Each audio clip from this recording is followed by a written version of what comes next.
Hi friends, ఈరోజు మన video వచ్చేసి చామగడ్డ ఫ్రై అండి. పొడి పొడిలాడుతూ చక్కగా వస్తుంది, చాలా టేస్టీగా ఉంటుంది. ప్రాసెస్ చూసేద్దామండి.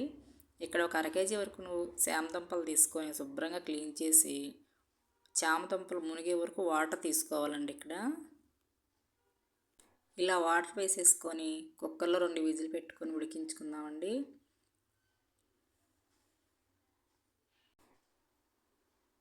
ఈ విధంగా కుక్కర్లో 2 విజిల్ పెట్టి ఉడికించుకున్నాక స్కిన్ అంతా తీసేసి ఇలా ముక్కల్లా కట్ చేసుకోవాలండి.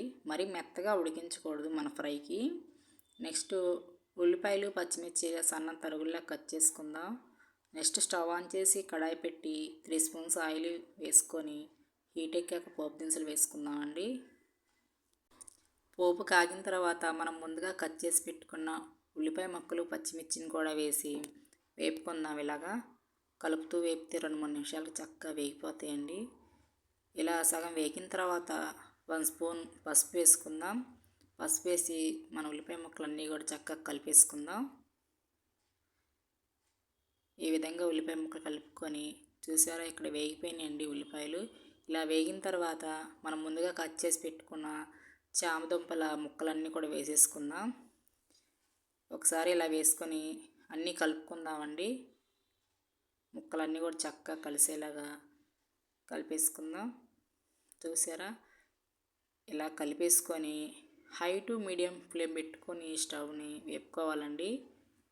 చామగడ్డలో చక్కగా పొడి పొడిలాడుతూ వేగుతాయి. చూసారా, ఇలా వేగిన తర్వాత మనం ఇప్పుడు ఫ్రైకి సరిపడా సాల్టు, అలాగే 1 స్పూన్ కారం, నెక్స్ట్ 1 స్పూన్ ధనియాల పొడి వేసుకుందాం. ఇవన్నీ కూడా ఒకసారి కలిపేసుకుందామండి, మన చామగడ్డలకు కలిసేలాగా. ఫ్రై చాలా బాగుంటుందండి. మనకి సాంబార్లోకైనా లేదా రసంలోకైనా సైడ్ డిష్గా చాలా బాగుంటుంది. చూసారండి, కారం ఉప్పు అన్నీ వేసి కలుపుకున్నాక 2 నిమిషాలు ఇలా ఫ్రై చేసుకుంటే చక్కగా పొడి పొడిలాడుతూ వస్తుందండి. నెక్స్ట్ మనం కొత్తిమీర వేసేసుకుందాం. కొత్తిమీర వేసి కూడా 2 నిమిషాలు కలుపుకుందామండి. ఇలా చక్కగా కలిపేసుకుంటే ఫ్రై చాలా బాగుంటుందండి. సాంబార్కైనా టమాటా రసంకైనా సైడ్ డిష్గా చాలా బాగుంటుంది. ఒకసారి ట్రై చేయండి ఫ్రెండ్స్. వీడియో నచ్చితే లైక్ చేయండి, అలాగే సబ్స్క్రైబ్ చేసుకోండి. థ్యాంక్ యూ సో మచ్ అండి.